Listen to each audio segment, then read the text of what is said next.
श्रीमद् भगवद गीता शास्त्र के राज विद्या राजगुह्य योग नामक 9वां अध्याय का विचार चल रहा है।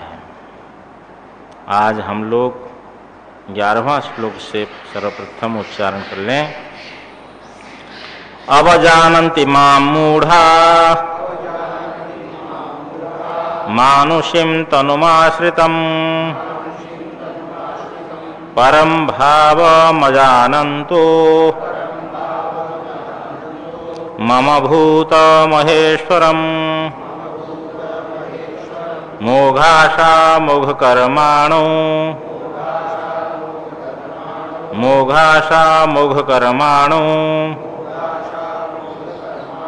मोघज्ञानाविचेतसः राक्षसीमासुरीं चैव प्रकृतिं मोहिनीं श्रितः महात्मानस्तु मां पार्थ दैवीं प्रकृतिमाश्रितः भजन्त्यनन्यमनसो ज्ञात्वा भूतादिमव्ययम्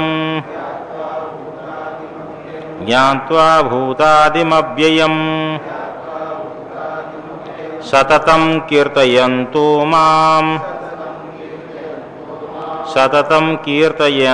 माम् यतन्तश्च दृढव्रतः नमस्यन्तश्च मां भक्त्या नित्ययुक्ता उपासते ज्ञानयज्ञेन चाप्यन्ये यजन्तो मामुपासते एकत्वेन पृथक्त्वेन बहुधा विशतो मुखम् अहं क्रतुरहं यज्ञः स्वधाहमहमौषधम् मन्त्रोऽहमहमेवाज्य महमग्निरहं हुतम् पिताहमस्य जगतो माता धाता पितामहः वेद्यं पवित्रमोङ्कार ऋक्साम यजुरेव च गतिर्भर्ता प्रभुः साक्षी निवासः शरणं सुहृत् प्रभवः प्रलयः स्थानम् निधानं बीजमव्ययम् तपाम्यहमहं वर्षम् निगृह्णाम्युत्सृजामि च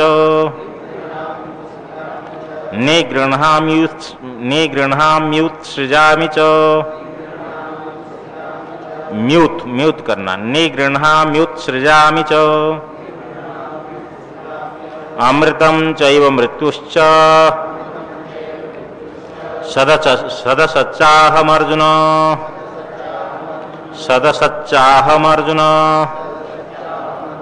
त्रैविद्या मां सोमपः पूतपापा यज्ञैरिष्ट्वा स्वर्गतिं प्रार्थयन्ते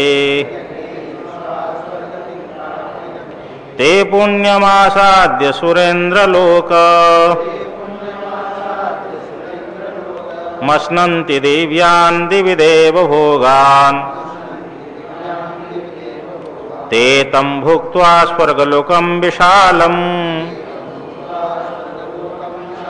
क्षीणे पुण्ये मर्त्यलोकं विशन्ति एवं त्रयीधर्ममनुप्रपन्ना गतागतं कामकामा लभन्ते। हरि ओम। कल का पाठ के सारांश है परमात्मा ने ज्ञान जो विज्ञान सहित ज्ञान देने के लिए और उनसे कहा और ये ब्रह्म ज्ञान उनको प्रदान किया कि अव्यक्त मूर्ति मुझसे ये संपूर्ण जगत व्याप्त है। ये सब मुझ में ही अवस्थित हैं, परंतु मैं उसमें अवस्थित नहीं हूँ, और पारमार्थ की दृष्टि से मुझ में अवस्थित नहीं है कि मैं ही मैं हूँ। ब्रह्म ही ब्रह्म है, ब्रह्म से अतिरिक्त कुछ भी नहीं है। और सब प्राणियों को फिर मन स्थिति समय में सब प्राणी परमात्मा में है, और प्रलय काल में भी सब प्राणी परमात्मा में है। सर्वाधिष्ठान ब्रह्म सर्वावस्था में अधिष्ठान ही अधिष्ठान है। तो सबको अपने माया को बस में करके सब प्राणियों को, जो अस्वतंत्र है प्राणी समुदाय को, मैं बार बार उत्पन्न करता हूँ। क्यों ये अस्वतंत्र है? प्रकृतिर्वशात निमित्त पंचमी कि जो है प्रकृति के बस होने के कारण से सभी प्राणी समुदाय जो है अस्वतंत्र है। और ये कर्म मुझे नहीं मानते हैं, क्योंकि मैं न कर्तृत्व अहंकार है, न कर्म फल की इच्छा है, आसक्ति है। तो फिर भगवान ने कहा कि अधिकता से मैं जो निमित्त हूँ, मुझ निमित्त भूत ईश्वर से, और ये जो प्रकृति है ये सचराचर को उत्पन्न करती है, अर्थात मैं निमित्त कारण हूँ। मेरी निमित्तता से ये सब प्रकृति उत्पन्न करती है। हे कुंती नंदन, इस हेतु से चराचर जगत ये विपरिवर्तते, अर्थात पुनः पुनर्जायते, बार बार उत्पन्न होता है। यहाँ तक हो गया था। आगे इस प्रकार जो मैं नित्य शुद्ध बुद्ध मुक्त स्वभाव सर्वज्ञ हूँ और सभी प्राणियों की आत्मा हूँ, स्वरूप हूँ, ऐसा होते हुए भी अवजानन्ति मां मूढ़ा मानुषीं तनुमाश्रितं परम भावमजानन्तो मम भूत महेश्वरम। बोलते हैं कि मम परम भावम अजानन्तो, पहले कर्ता ले लीजिए मूढ़ा, मूढ़ जन, मम परम भावम अजानन्तो, मेरे परम भाव परमात्मा स्वरूप, इस परमात्मा स्वरूप को नहीं जानते हुए, और श्रीधर स्वामी परम भाव का अर्थ उनके साथ अन्वय करते जो भूत महेश्वरम, कि मेरे परम भाव को, अर्थात सब प्राणियों के जो मैं ईश्वर हूँ, भूत महेश्वर जो मेरा स्वरूप है, प्राणियों का शासक हूँ, ऐसे श्रेष्ठ भाव भूत महेश्वर को मुझे मूढ़ लोग न जानते हुए, इस प्रकार।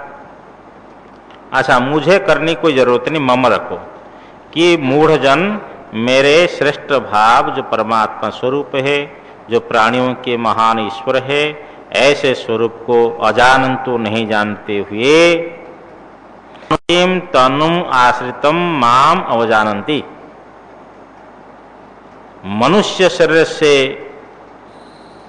मनुष्य देह से व्यवहार करते हुए, यही अर्थ है मानुषीम तनु आश्रितम, मनुष्य देह को आश्रित में हूँ, अर्थात मनुष्य देह से व्यवहार करते हुए मां मुझे अवजानन्ति, मेरा तिरस्कार करते हैं, मेरी अवज्ञा करते हैं, मुझे समझ नहीं पाते हैं। मूढ़ जन यही समझते हैं कि ये भी एक साधारण मनुष्य है, मेरे वास्तविक यथार्थ रूप को जो भूत महेश्वर स्वरूप है उसको न जानते हुए इस प्रकार साधारण मनुष्य समझ करके मेरे तिरस्कार करते हैं। माम अवजानन्ति। अब कह रहे हैं जो परमात्मा का तिरस्कार है और उसी तिरस्कार पूर्वक जो भी कर्म होगा वो सब व्यर्थ ही होगा। परमात्मा को सर्वप्रथम स्वीकार करना है श्रद्धा पूर्वक, आदर पूर्वक, फिर जो कर्म है सुकर्म हो जाते हैं। लेकिन परमात्मा को छोड़ करके तो जो कर्म किया जाएगा, जो आशा रखी जाएगी, सब व्यर्थ है। मोघाशा मोघ कर्माणो मोघ ज्ञानाभिचेतसः राक्षसीम आसुरीम चैव प्रकृतिम मोहिनीम श्रिताः। ये हो गया अवजानन्ति मां मूढ़ा मानुषीम तनुमाश्रितम परम भाव अजानन्त मम भूत महेश्वरम। आप कह रहे हैं कि देखो, उनके जो आशा है, जो कामना है, मोघाशा, मोघ का अर्थ होता है वृथा। ये वृथा कामना जिनके पास में हो, ये हो गए मोघाशा। मोघ माने वृथा कामना वाले, वृथा इच्छा वाले। मोघ कर्माणु, वृथा कर्म वाले। मोघ ज्ञाना, वृथा ज्ञान वाले। विचेतसः, ऐसे जो विगत विवेका अविवेकी जन होते हैं। ये क्या है? भगवान का तिरस्कार पूर्वक इस प्रकार होते हैं। और राक्षसीम आसुरीम चैव प्रकृतिम मोहिनीम श्रिता। और राक्षसीम आसुरीम, ये जो मोहिनीम प्रकृतिम, राक्षसी प्रकृति और आसुरी प्रकृति, ये मोहकरी है। मोहकरी का अर्थ है देहात्मवादिनीम, देह को आत्मा। देह को आत्मा क्यों मानते हैं? मोहित हो गया। ये राक्षसी, ये आसुरी प्रकृति है। आसुरी प्रकृति में और राक्षसी प्रकृति में थोड़ा सा पार्थक्य मानते हैं कि आसुरी प्रकृति जो है अपनी प्राण की तृप्ति में लगा रहता है। खाओ पियो मौज करो, दूसरे की हड़प करके भी खाओ। और राक्षसी प्रकृति है दूसरों को कष्ट देना है। छिंधी भिंधी छेदन करो, भेदन करो, ये राक्षसी प्रकृति है। इस प्रकार राक्षसी और आसुरी जो मोहिनी प्रकृति को ही श्रिताहा आश्रय किए होते हैं। कौन लोग? जो परमात्मा का तिरस्कार करने वाले, ऐसे जो आसुराजन है, समझ लो कि राक्षस प्रकृति के लोग हैं, उनके कामना भी व्यर्थ है, उनके कर्म भी व्यर्थ है, उनके ज्ञान भी व्यर्थ है। भगवान को स्वीकार नहीं किया ना। इस प्रकार ये जो है आसुरी संपदा और दैवी संपदा का यहाँ सूत्र स्थानीय है। इनका विवरण स्थान विशेष विवरण जो है 16 अध्याय में किया गया है। तो इस प्रकार राक्षसी और आसुरी जो मोहिनी प्रकृति है, मोहकरी है, ऐसे प्रकृति को ही आश्रय किए हुए हैं। यहाँ तक गीता के 350 श्लोक हो गए। आधा श्लोक समझ लो विवेचन हो गया। जो श्रद्धालु भगवत भक्ति लक्षण जो मोक्ष मार्ग है उसमें जो प्रवृत्त हैं, उनकी कौन सी प्रकृति होती है? बोलते उनकी दैवी प्रकृति है।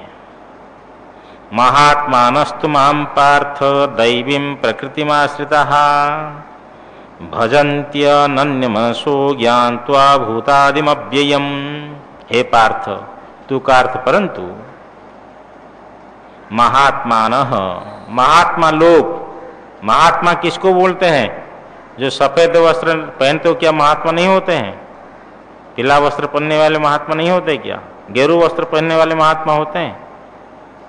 तो महात्मा का लक्षण भाष्यकार लिखते हैं कि अक्षुद्र स्वभाव, अक्षुद्र चिता, जिसका विशाल हृदय हो, जो क्षुद्र स्वभाव वाला, किसी वस्त्र से, केवल गेरू वस्त्र पहन लेने से कोई महात्मा नहीं होता। अक्षुद्र चिता, जिसका चित्त जो है विशाल हो, व्यापक हो। समझना?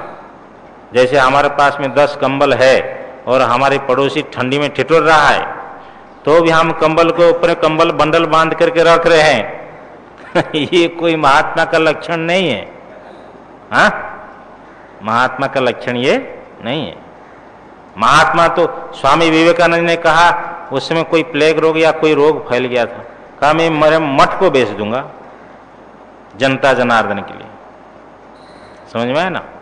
पॉकेट में पैसा है फिर भी ट्रेन में टिकट काट कर नहीं चलेंगे तो समझ लो कि ये कोई महात्मा का तो लक्षण नहीं हुआ, पैसा होते हुए भी। हाँ, तो अक्षुद्र चिता बहुवचन है, जिसका क्षुद्र स्वभाव है वो महात्मा नहीं हो सकता, विशाल हृदय वाले महात्मा। इसलिए दधीचि ने अपनी देवताओं के हित के लिए, समाज के लिए आपने सर्वस्व त्याग कर दिया, सर्वस्व त्याग कर दिया।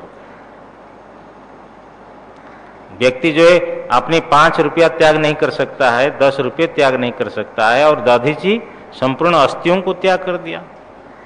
देखो कितने बड़े त्यागी हमारे देश में है। अक्षुद्र स्वभाव है, विशाल हृदय है। परहित सरिस धर्म नहीं भाई, पर पीड़ा सम नहीं अधमाई। तो ये दूसरे महात्माओं का स्वभाव है कि परोपकार आए। तो ऐसे जो महात्मा लोग होते हैं पार्थ, परंतु हे पार्थ महात्मा लोग दैवीं प्रकृति में आश्रिता, दैवी प्रकृति को आश्रय किए हुए अथवा दैवी प्रकृति को आश्रित हुए। दैवी प्रकृति क्या है? शम, दम, दया, श्रद्धादि लक्षणाम दैवी प्रकृतिम। ये समाधि जो मन को शमन करना है, इंद्रियों को दमन करना है, दया भाव रखना है दुखियों के प्रति, अपने शास्त्र और गुरु के वचन में विश्वास रखनी है, श्रद्धा रखनी है, ये सब ये दैवी प्रकृति है। इन दैवी प्रकृति को आश्रित हुए हे पार्थ माम, फिर और क्या? अनन्य मनसो, अनन्य मन वाले, अर्थात परमात्मा में उनका मन लगा हुआ है, अनन्य चिता है।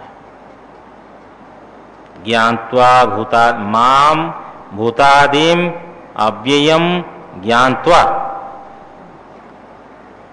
मुझे ज्ञात्वा, मुझे जान करके। मुझे किस प्रकार जानते हैं? बोले भूतादिम, भूतानाम आदिम, भूतानाम आदि तम भूतादिम। यहाँ आकाश आदि पंचभूत भूत शब्द से और प्राणी भी भूत शब्द से लेते हैं।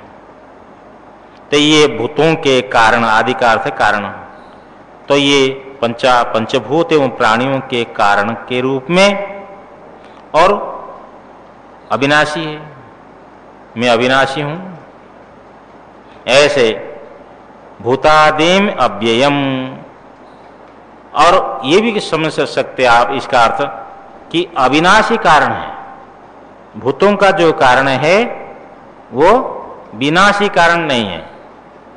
जैसे सूत से वस्त्र बना तो सूत का तो विनाश होता है ना कभी नहीं होता है। सूत का विनाश होता है, मिट्टी से घड़ा बनता है, मिट्टी का भी विनाश होता है, कारण का विनाश हो जाता है।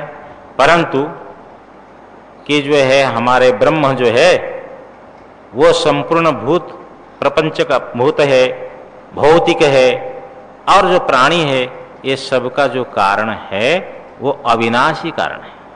भूतादिम अव्ययम, अव्ययम भूतादिम ऐसा भी ले सकते हैं, अथवा भूतादिम अव्ययम। प्राणियों के जो कारण और जो अविनाशी है, इस प्रकार तो वो अविनाशी कारण है। इस प्रकार मुझे जान करके ज्ञात्वा भजंती, मुझे महात्मा लोग अनन्य मन वाले दैवी प्रकृति को आश्रित हुए मुझे भजते हैं। तो ये प्राणियों का जो कारण है वो अविनाशी मैं हूं, ब्रह्म ही अविनाशी है। नैयायिक लोग मानते हैं कि परमाणु अविनाशी है। कई स्थान पर कई अलग अलग मानते हैं, लेकिन वेदांत में समझना चाहिए कि ब्रह्म से अतिरिक्त तो कोई अविनाशी है ही नहीं, सबके सब विनाशी। अविनाशी एक है ब्रह्म। कैसे भजन करते हैं महात्मा लोग? हे पार्थ कि जो और एक बार, हे पार्थ जो महात्मा लोग है दैवी प्रकृति को आश्रित हुए अनन्य मन वाले होकर भूतों के कारण अविनाशी मुझे जानकर मुझे भजते हैं। कैसे भजते हैं? प्रकार बतलाते हैं। सततम कीर्तयन्तु माम यतन्तश्च दृढ़व्रतः नमस्यन्तश्च माम भक्त्या नित्ययुक्ता उपासते। सततम कीर्तयन्तु माम, मेरा निरंतर कीर्तन करते हुए, परमात्मा का स्मरण करते हुए। आनंदगिरी विशेष अर्थ कर रहे हैं। कीर्तन का अर्थ है वेदांत श्रवण और प्रणव जप। वेदांत का श्रवण करना है और प्रणव का जप करना है। जब कीर्तन हुआ ना, नहीं आप हरे राम कहोगे तो भी कीर्तन है, और ओम नमो भगवते वासुदेवाय कहेंगे तो भी कीर्तन है, श्री रामाय नमः कहेंगे, ओम नमः शिवाय कहेंगे तो भी कीर्तन है, और प्रणव का जप करेंगे वो भी कीर्तन है। क्योंकि तज्जपस तदर्थ भावनम, उसके जप करना है और उसका अर्थ चिंतन करना है। और वेदांत का श्रवण करेंगे तो भी उनका श्रवण हो रहा है, परमात्मा का ही तो श्रवण हो रहा है। इसी प्रकार निरंतर मुझे मेरा कीर्तन करते हुए और यतन्तश्च, और इंद्रिय उपसंहार, शम दम दया अहिंसा आदि लक्षण धर्मों के द्वारा प्रयत्न करते हुए, प्रयत्न करना है। जैसे हम रास्ता में चलते हैं, जो नहीं देखने की वस्तु सामने आ गई है, तो ऐसा तो नहीं हो सकता कि हम उस वस्तु को हटा दें डंडे के द्वारा। ऐसा तो हो नहीं सकता। कई ऐसी वस्तुएं हैं जो हम नहीं हटा सकते हैं, लेकिन इतना तो कर सकते कि हम अपनी दृष्टि को नीचे कर सकते हैं, ऐसा कर सकते हैं। तो ऐसा करना ही प्रयत्न है, अशास्त्रीय वस्तु को न देखने और अशास्त्रीय शब्दों को नहीं सुनना है, तो अपना संयम करना है। तो ये प्रयत्न है, चाहे वो भक्ति मार्ग में हो चाहे ज्ञान मार्ग में हो। साधक को कहीं ऐसा कहा गया कि भाई भक्त जो है परिग्रही होगा, ऐसा तो नहीं कहा गया। परमात्मा का जो भक्त होता है तो वो भी त्यागी होता है, तो प्रयत्न करता है कि संसार छूटे, केवल मेरे को परमात्मा का ही दर्शन हो। तो इसीलिए वो कह रहे हैं यतन्तश्च। और कौन है? बोले दृढ़व्रता, दृढ़ व्रत वाले, दृढ़ व्रत ब्रह्मचर्य आदि साधन जिनके पास में हो। इसी प्रकार कहा दृढ़व्रता। देखो अंदर का कोई विकार है और ऊपर बोलते नहीं अभी तो हम निर्विकार स्थिति में आ गए, तो ये तो पाखंड हो गया भाई। ये क्या हो गया? पाखंड हो गया। ऐसा नहीं होना चाहिए। भगवान जैसा कह रहे हैं ऐसा करना चाहिए। ठीक है, न्यूनाधिक सब में कमी रहती है। साधक चाहता है कि मैं साधना मेरा पूर्ण हो, मैं साधन निष्ठ हो जाऊं, लेकिन कभी कदाचित पाप प्रबल है, नहीं तो एक ही जीवन में सबकी मुक्ति हो जाए। प्रयत्न करना और शास्त्रीय संस्कारों से प्रयत्न करना, एक प्रयत्न होगा। नहीं तो कहते ना कि डंडा तो तुम घुमा रहे हो, लेकिन कहाँ घुमा रहे हो? अंधेरे में घुमा रहे हो, फिर कैसे चोट लगी? तो ऐसा नहीं, शास्त्र जो कह रहा है उसको पालन करने के लिए यथाशक्ति प्रयत्न करना, और शास्त्र जिसका निषेध कर रहा है उसको प्रयत्न करना है कि ये छूटे। दोनों बातें हैं। और जो सच्चे साधक होते हैं वो अपनी मन की बात बोल भी देते हैं। यहाँ तक भी महात्मा गांधी ने कुछ लेख ही दिए, सुनने में आया कि उसी दिन ऐसा हुआ, उसी दिन ऐसा हुआ, उसी दिन ऐसा हुआ। कि जैसे पेपर में पढ़ते हैं कि अमुक घटना घट गई, बड़ी आश्चर्य नहीं है, ये सब प्रकृति में संभव है। मायाएं तो सर्व संभव, सब संभव है, कोई असंभव वस्तु नहीं हो रही। लेकिन दृढ़ व्रत ऐसा प्रयत्न हो, केवल ब्रह्मचर्य की बात नहीं है, आदि भी है, कह दिया ना, ब्रह्मचर्य आदि। कि सत्य संभाषण करना, कि महाराज बड़ी कृपा करनी, आपने बहुत बड़ी कृपा करी, पुनः पधारिए। महात्मा कहेंगे हाँ जरूर आएंगे। मैंने उस महात्मा से पूछा महाराज फिर आओगे? नारे ऐसे ही कहा जाता है उनका मन रखने के लिए। देखो तो ये तो सत्य भाषण नहीं हुआ। छोटी छोटी बातों को हमको ध्यान देना पड़ेगा। सत्य हो, अहिंसा हो, चोरी न हो, हाँ, जो अनधिकार चेष्टा न हो। भाई हम आश्रम में रहते, महंत जी तो हमारे कमरे देखते नहीं है, कोई कोठारी यहाँ का व्यवस्था को तो देखते नहीं है, इसलिए पंखा घूमता रहे, लाइट जलते रहे। हाँ वह हम स्वयं बिजली बिल भरे तो भाई सजग रहे। तो ये जो भावना है, छोटी छोटी हमारी भावना जो है कि भाई ये अपने घर है इसकी सुरक्षा रखे, ये रास्ता है इसलिए असुरक्षा हो, ये जो छोटी छोटी भावना है हमको गिराने वाले, ऊपर को उठाने वाली भावना नहीं है। ऊपर को उठाने वाली भावना है स्वयं अनुशासित। रात्रि 2 बजे भी अपने अनुशासित है, क्योंकि दृढ़ व्रत वाले प्रयत्न करते हुए, ऐसा उल्टा लेना पंक्ति को, दृढ़ व्रताः यतन्तश्च माने सततम कीर्तयन्तो माम, सततम माम कीर्तयन्तो हो, कि दृढ़ व्रत वाले निरंतर मेरा कीर्तन करते हुए, और यतन्तश्च और इंद्रियोपसंहार माने इंद्रियोपसंहार है, शम है और दम है। अच्छा भगवान एक बात कह रहे हैं यहाँ भाष्यकार, यतन्तश्च इंद्रियोपसंहार, शम और दम। तो इंद्रियोपसंहार और दम तो एक ही बात होती है वेदांत में, नहीं कि? लेकिन इसका अर्थ फिर कुछ करना पड़ेगा।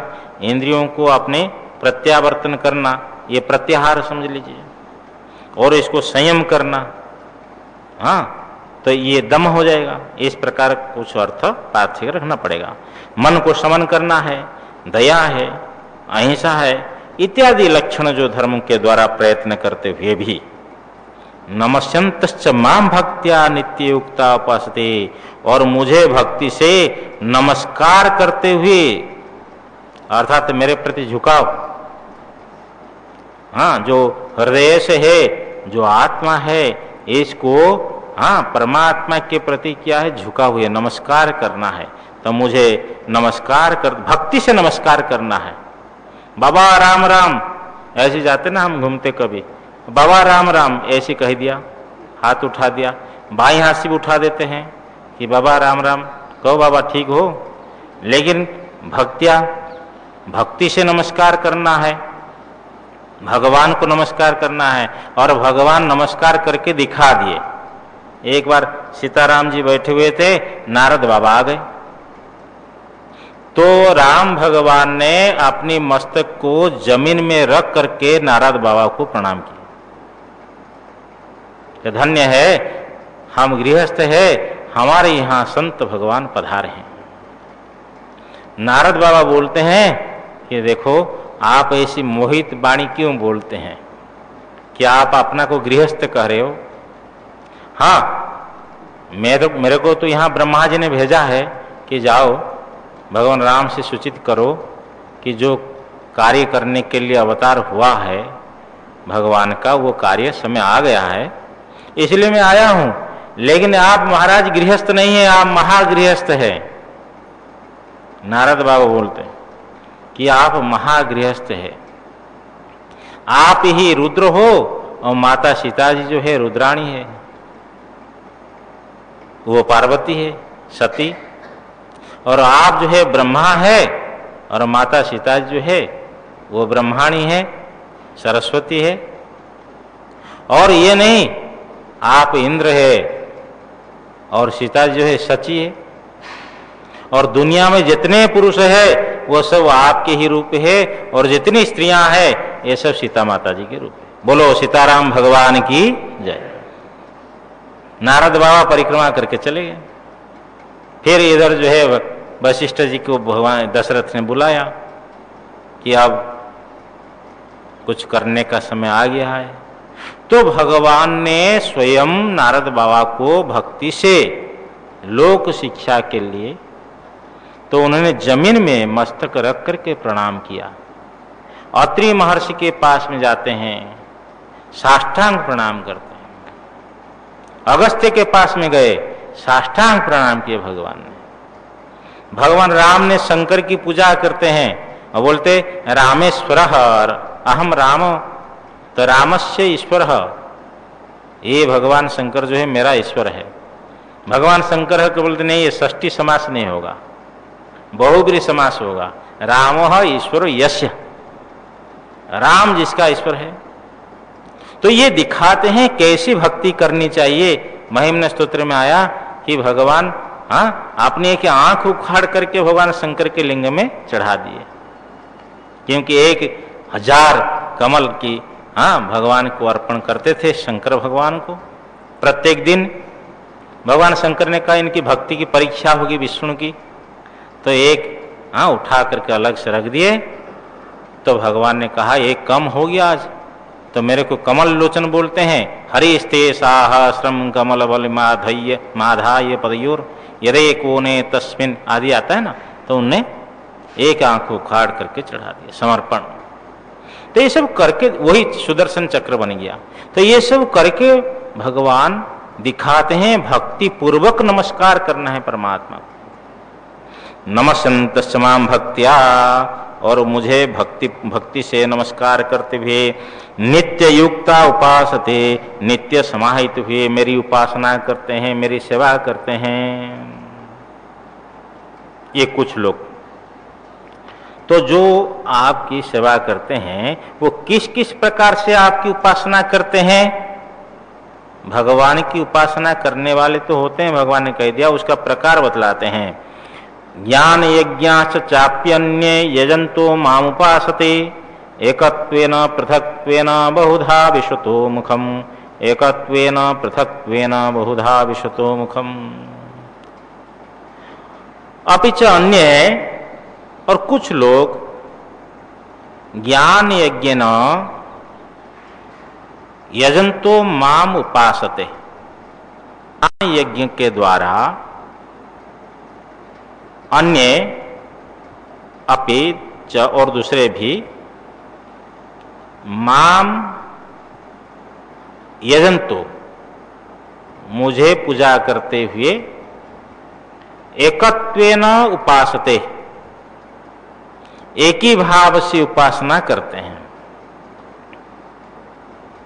अथवा प्रथम पंक्ति ऐसे लगा लो कि अन्य लोग ज्ञान यज्ञ के द्वारा माम उपास यजंतो, मुझे पूजा करते हुए, उपासते, मेरी उपासना करते हैं। ज्ञान ही यज्ञ है। ज्ञान क्या है? भगवद विषयम, जो ज्ञान है वही यज्ञ है। ज्ञान यज्ञ के द्वारा मुझे पूजते हुए मेरी उपासना करते हैं। किस प्रकार? एकत्वेन, तच्च ज्ञानम एकत्वेन, एकम एव परम ब्रह्म,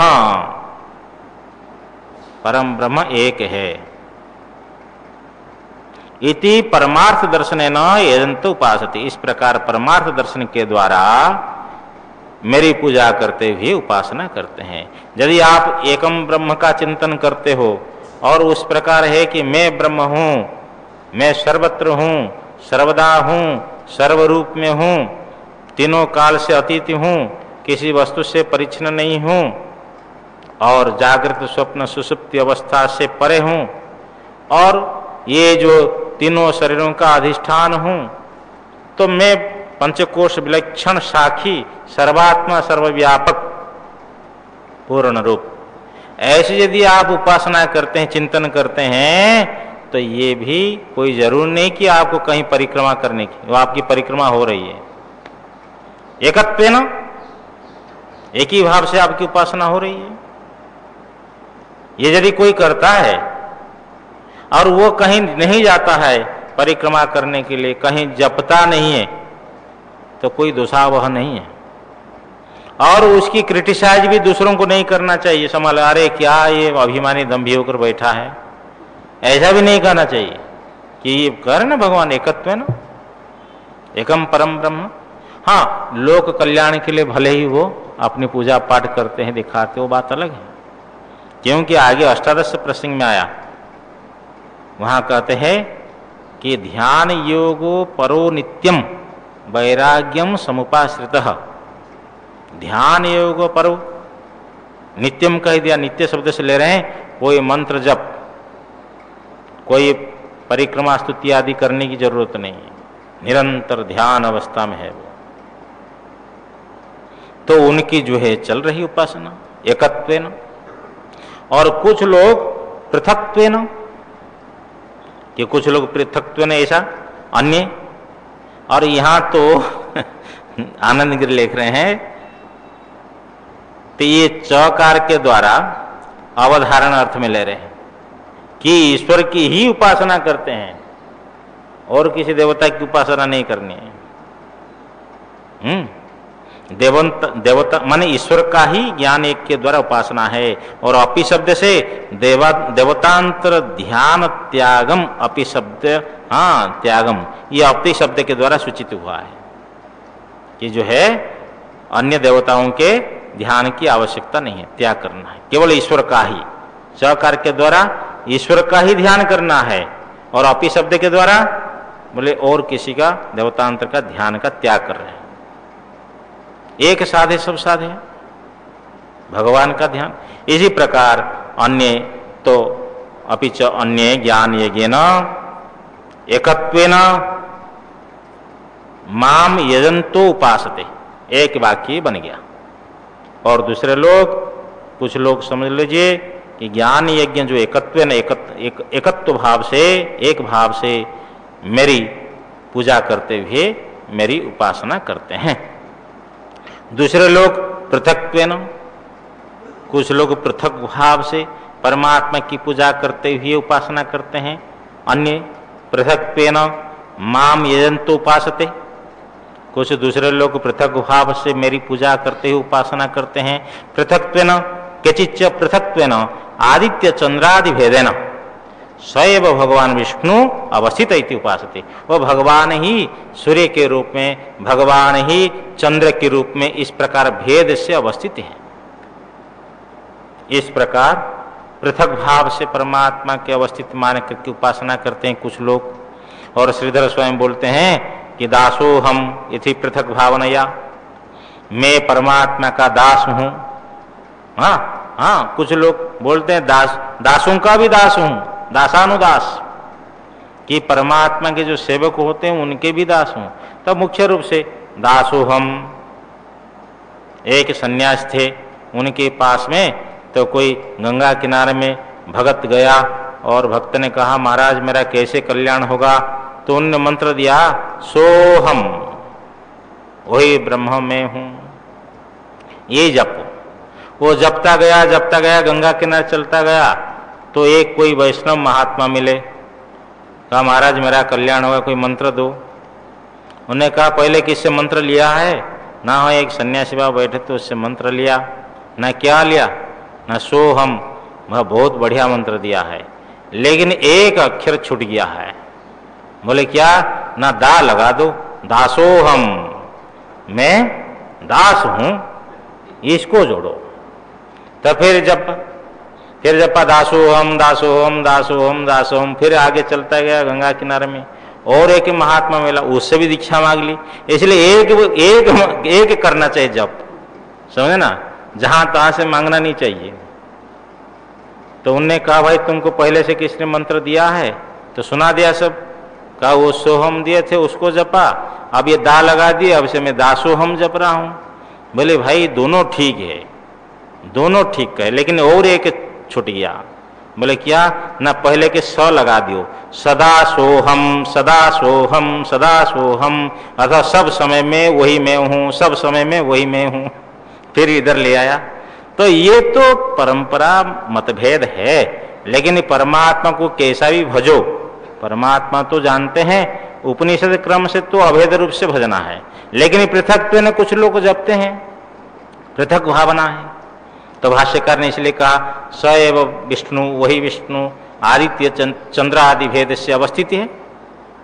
और श्रीधर स्वामी लिखते दासोहम इति भावनाया, मैं दास हूं, इस प्रकार पृथक भावना से। चलो भाई कैसे भी समझ लीजिए। तो लेकिन एक ये जो पृथक भाव से, और बहुधा विश्वतो मुखम, और कुछ लोग क्या चीज, बहुधा अवस्थित सैव भगवान सर्वतोमुख विश्वरूप। तो भगवान जो है बहुधा, बहुत प्रकार से अवस्थित है, समझे ना। आप देखेंगे दुकानदार जब दुकान खोलते हैं ना, तो वो भी अपने जो भी जड़ वस्तु लोहा बेचता है तो भी लोहा को भी वो प्रणाम करता है। हाँ? क्यों भाव सोचता है कि ये भी भगवान हमारे इस रूप में है। जो खेती है करता है किसान, तो वो भी आपको इस प्रकार भगवान रूप से, तो विभिन्न, ये बहुधा अवस्थित, बहुत प्रकार से अवस्थित सैव भगवान सर्वतोमुखो विश्वरूप। वही चारों ओर से मुख वाले विश्वरूप ये बहुत रूप से अवस्थित है। ऐसे विश्वरूप को, सर्वतोमुख को, तो बहुधा ये विश्वतोमुखम बहुधा, ये विश्वतोमुख को बहुत प्रकार से यजंतो उपासते, पूजा करते ही उपासना करते हैं। भाई यहाँ थोड़ा कर लिया, वहाँ थोड़ा कर लिया, वहाँ थोड़ा कर लिया, उसको कर दिया, उसको कर दिया, इस प्रकार बहुत प्रकार से पूजा करते हैं। है तो विश्वतोमुख सर्वरूप है। अब इसमें 3 प्रकार की उपासना का भेद है, एकत्वेन, पृथक्त्वेन और बहुधा। एक ही भाव से, पृथक भाव से और बहुत प्रकार से। जो जिसकी रुचि हो, जैसी जिसकी रुचि हो, जो जिसका अधिकारी वो करे, कोई आपत्ति नहीं। लेकिन यहाँ की जिज्ञासा है, यदि बहुत प्रकारों से उपासना करते हैं तो किस प्रकार है आपकी उपासना करते हैं, ये कैसे? तब भगवान कहते मैं ही तो बहुरूप हूं, मैं बहुरूप हूं, सर्वरूप हूं। थोड़े यहां संक्षेप से भगवान ने अपनी विभूति बतलाते हैं। अहम क्रतुरहम यज्ञ स्वधाहम औषधम मंत्रोहमहमेवाज्य महम अग्निरहम हुतम। अहम क्रतु, मैं क्रतु हूं, श्रौत कर्म विशेष, श्रुतियों के द्वारा जो प्रतिपादित कर्म है, कहीं ऐसा भी आया क्रतु उसको बोलते हैं जहां यूप हो,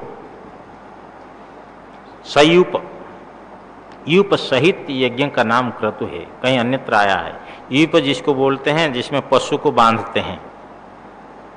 तो इस प्रकार मैं क्रतु हूं वैदिक कर्म। अहम यज्ञ, मैं यज्ञ हूं स्मार्त कर्म, स्मृति के द्वारा जो पंच यज्ञ विधान है, तो ये यज्ञ स्मार्त यज्ञ और भी जो विधान है वो यज्ञों का, वो यज्ञ में हूं। स्वधा अहम, अहम औषधम, मैं स्वधा हूं। इसके 2 अर्थ है। स्वधा का प्रथम अर्थ है कि जो पितरों के लिए दिया जाता है, देवताओं के लिए जो अन्न दिया जाता है स्वाहा, और पितरों के लिए जो अन्न दिया जाता है स्वधा कह करके। इसलिए ये जो पितरों के लिए जो अन्न दिया जाता है वो अन्न में हूं।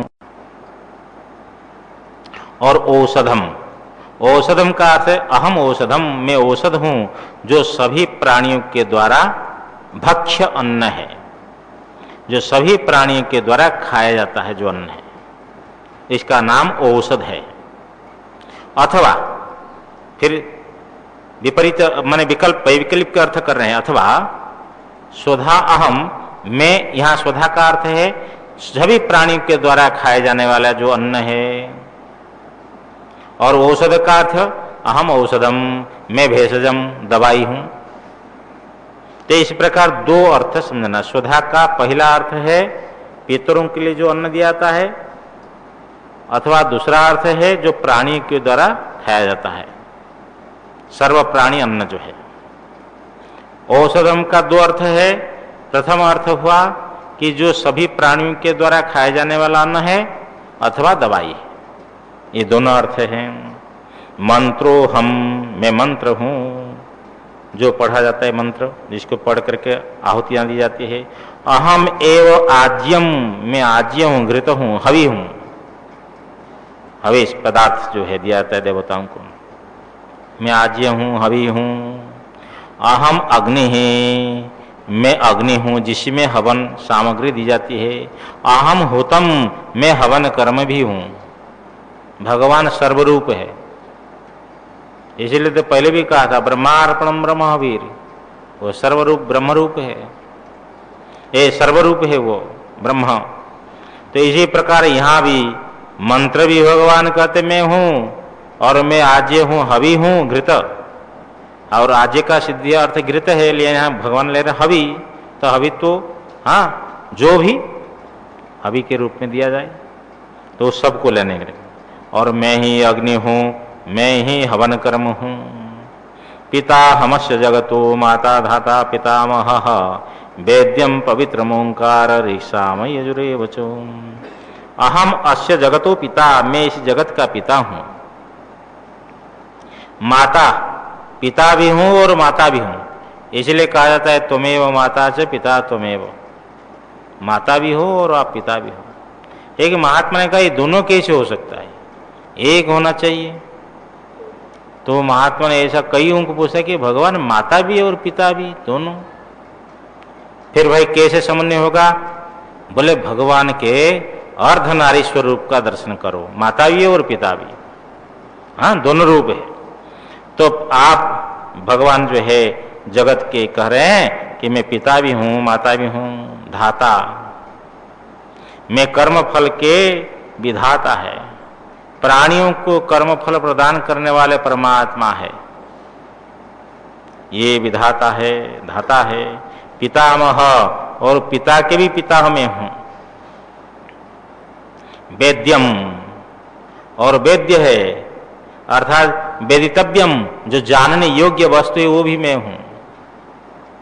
पवित्रम ओंकार, ये अलग अलग करना, गीता प्रेस में ऐसे अर्थ दे दिया पवित्रम ओंकार, लेकिन अलग अलग यहां समझना चाहिए। आनंद गिरी पवित्रम का अर्थ करते हैं पुण्य कर्म, कि पुण्य कर्म में हूं, ओंकार में हूं, ऋग साम यजुरेव चो, ऋग वेद भी मैं हूं, साम वेद भी मैं हूं, और यजुर्वेद भी मैं ही हूं।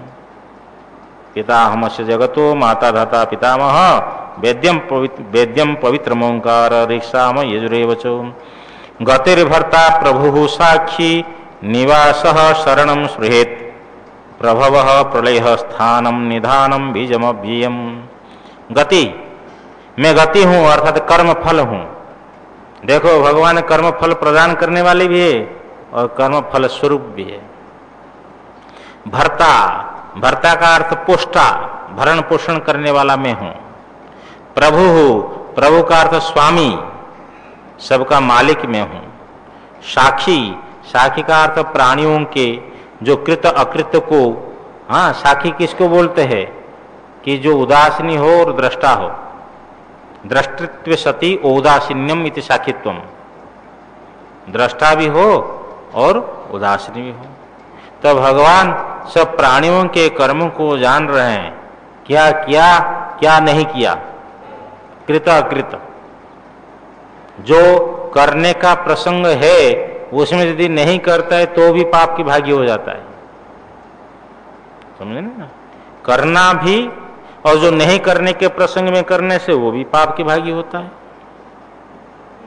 नहीं करने का प्रसंग में करना और कर्म के प्रसंग में न करना, और फिर कर्म का जो विहित कर्म का अनुष्ठान नहीं करना और विरुद्ध आचरण करना, तो ये सब जो है सब भगवान देखते हैं, तभी तो कर्म का फल देते ना। उनके संज्ञान में है ये अमुक व्यक्ति ने अमुक कर्म किया है, उसका फल यह इनको मिलेगा, तो जानते तभी ना देते, इसलिए वो साक्षी है। सूर्य का प्रकाश सबके लिए समान है। सूर्य के प्रकाश में हम गीता भी पढ़ सकते हैं और सूर्य के प्रकाश में पाप कर्म बतलाने वाले शास्त्र को भी पढ़ सकते हैं। तो सूर्य का प्रकाश तो कुछ, हाँ वो तो सामान्य है, चाहे कुछ भी कर लो। तो ये साक्षी स्वरूप है भगवान। निवास, निवास का अर्थ ये समझना चाहिए जिसमें सब प्राणी स्थित रहते हैं। निवास यस्मिन प्राणिनो निवसंती, जिसमें प्राणी लोग, प्राणी समुदाय निवास करता है, प्राणी लोग निवास करते हैं, भगवान निवास है। इसलिए कई बार भगवान के श्रीनिवास लक्ष्मी के निवास। ऐसे यहाँ सामान्य निवास स्थान है, प्राणी के रुकने का स्थान है। शरणम, शरणम का अर्थ होता है आरती हरह, भगवान दुख को हरने वाले, दुख भंजन करने वाले कौन है? परमात्मा। और सुरहित, सुरहित का अर्थ होता है प्रत्युपकार के बिना उपकार करने वाले। परमात्मा और परमात्मा के भक्त ये सुरहित होते हैं। परमात्मा यहाँ कहते मैं सुरहित हूँ, किसी प्रकार प्रत्युपकार को न चाहते ही उपकार करने वाला, अर्थात प्रत्युपकार अनपेक्षः सन उपकारी। सुरहित। प्रभवः, प्रभव का अर्थ उत्पत्तिर जगतः, जगत की उत्पत्ति में हूँ, अर्थात मुझसे जगत की उत्पत्ति होती है, उत्पत्ति कारण में हूँ। प्रलयः, प्रलयते अस्मिनिति, ये जगत का प्रलय कहाँ होता है? परमात्मा में। अरे भाई घड़ा को आपने नष्ट कर दिया, घड़ा का लय कहाँ हो गया? मिट्टी में। जिसी से उत्पन्न हुआ था उसमें तो लय हुआ। ऐसे संपूर्ण जगत जिसी से उत्पन्न हुआ है तब प्रलय हो जाता है तो उसमें लीन हो जाता है, इसलिए भगवान प्रलय है। और स्थानम, तिष्ठति अस्मिनिति स्थानम। ये अब रही बात है कि भगवान निवास भी कह दिया और स्थान भी कहा, तो प्राणी निवास करते हैं जिसमें हो गया निवास, और फिर कह दिया तिष्ठति अस्मिनिति स्थानम, भगवान का एक स्थान है, सब कुछ उसमें स्थित है, ऐसा अर्थ लेना पड़ेगा। अन्य अन्य टीकाकार तो अलग अलग अर्थ कर दिए, लेकिन यहाँ भगवान भाष्यकार के अनुसार स्थानम का अर्थ ऐसा करना पड़ेगा कि सब उसमें टिके हुए हैं। एक निवास करना अलग बात है और सब में आधे के रूप में रहना, अर्थात स्थानम का अर्थ सर्वाधार, स्थिति काल में सभी जगत उसमें रहता है। और निधानम, निधानम का अर्थ निक्षेप, निक्षेप का क्या अर्थ करेंगे? कालांतर भोग्यम प्राणिनाम, कालांतर उपभोग्यम प्राणिनाम, कि एक समय में क्या किसान जितना गेहूं लाता है तो एक समय में खा लेता है क्या सब? तो अपनी कोठी में भर देता है ना, ये साल भर खाएगा। जो कोठी में भर दिया तो वो हो गया निक्षेप, भंडार। ऐसे ही सभी प्राणियों का जो कर्मफल है तो एक जीवन में तो भोगा नहीं जाता है, तो और जो सब कर्मफल है कहाँ पड़े हुए हैं? तो भंडार के रूप में जो है कर्मफल वो भगवान का, तो वही मैं हूँ, मैं निक्षेप हूँ, भंडार हूँ, निधान हूँ। बीजम अव्ययम, मैं अविनाशी बीज हूँ। अविनाशी, अरे भाई गेहूं से गेहूं बनते हैं, चावल धान से धान बनते हैं, मनुष्य से मनुष्य बनते हैं, पशुओं से पशु बनते हैं, तो इनका बीज कभी नष्ट हुआ क्या? लेकिन ये अव्ययम कह दिया, अविनाशी बीज। ये सापेक्षिक शब्दों का प्रयोग है कि जब तक संसार रहेगा तब तक बीज संतति चलती रहेगी, इसलिए अव्ययम बीजम, में अविनाशी बीज हूं। परमात्मा ही अविनाशी बीज है, इसलिए बीज नष्ट नहीं होता है। आज यहाँ नहीं तो अन्यत्र है, कहीं ना कहीं है, नष्ट नहीं होता। और भगवान संक्षेप से कहे हैं, ये अपनी विभूति संक्षेप से कह रहे हैं, तपाम्यहमहं वर्षम निगृह्णाम्युत्सृजामि चो, निगृह्णाम्युत्सृजामि चो, अमृतम चैव मृत्युश्च सदस चाहम अर्जुन। हे अर्जुन, अहम तपामी, मैं आदित्य होकर के कुछ प्रखर रश्मियों से तपता हूं। अहम, मैं वर्षम निगृह्णामि, कुछ रश्मियों के द्वारा वर्षा करता हूं और वर्षा करके फिर उसको निग्रह करता हूं। अहम वर्षम निगृह्णामि, ये नहीं समझना चाहिए कि और वर्षा किसने किया फिर भगवान उसको शोषण कर रहे हैं, ऐसा नहीं समझना चाहिए। इसलिए भाष्यकार लिखते हैं कि कुछ रश्मियों के द्वारा पहले मैं वर्षा करता हूं, तो वर्षा करके फिर कुछ रश्मियों के द्वारा उसको शोषण करता हूं, निग्रह करता हूं, सुखाता हूं, और सुखा कर शोषण करके फिर उत्सजामि च, फिर ये 8 मास में तुम्हें शोषण करता हूं और 4 मास में फिर वर्षा कर देता हूं, छोड़ देता हूं, वर्षा कर देता हूं कुछ रश्मियों के द्वारा। ये भगवान ही सब कुछ करा रहे हैं, लेकिन करने कराने वाले परमात्मा है, अज्ञानी जीवात्मा कहता है मैं कर रहा हूं। समस्या तो ये है, हाँ, वर्षा न हो, अन्न पैदा न होवे, देख लेना कैसे क्यों, कौन करने वाले कराने वाले हैं, हाँ? कि भाई वो तो बहुत दूर वर्षा की बात है, ऑक्सीजन बंद हो जाए 10 मिनट के लिए, बोले महाराज 10 मिनट तो बहुत आपने कह दिया। तो इतना नहीं सोच पाते हैं अहंकार के लेकर के झंडा कैसे चल रहा है। अहंकार के झंडा लेकर चलते परमात्मा को भूल जाते। ये परमात्मा कह रहे मैं सर्वरूप हूं। अमृतम चैव मृत्युश्च सदस्य चाहम अर्जुन, हे अर्जुन मैं आदित्य होकर तपता हूं और कुछ रश्मियों के द्वारा वर्षा करता हूं और कुछ रश्मियों के द्वारा वर्षा को शोषण करता हूं, निग्रह करता हूं, और निग्रह करके 8 मास में फिर 4 मास में सर्जन कर देता हूं, उत्सर्जन कर देता हूं, छोड़ देता हूं, वर्षा कर देता हूं। और यह अर्जुन मैं देवताओं का अमृत हूं, अमृतम चैव, देवताओं का अमृत ही हूं, और मृत्युश्च, और मनुष्यों की मृत्यु ही मैं हूं, मृत्युश्च एवं, ऐसा भी कर सकते मैं मनुष्यों की मृत्यु भी हूं। सदसच्चाहम अर्जुन, हे अर्जुन मैं सत भी हूं और असत भी हूं। सत का अर्थ कार्य, असत का अर्थ कारण, क्योंकि बीज में अंकुर जो है अभिव्यक्त नहीं है, कारण अवस्था है। बीज श्यांतरिवांकुरो जगदिदम प्रांग निर्विकल्पम पुनर्,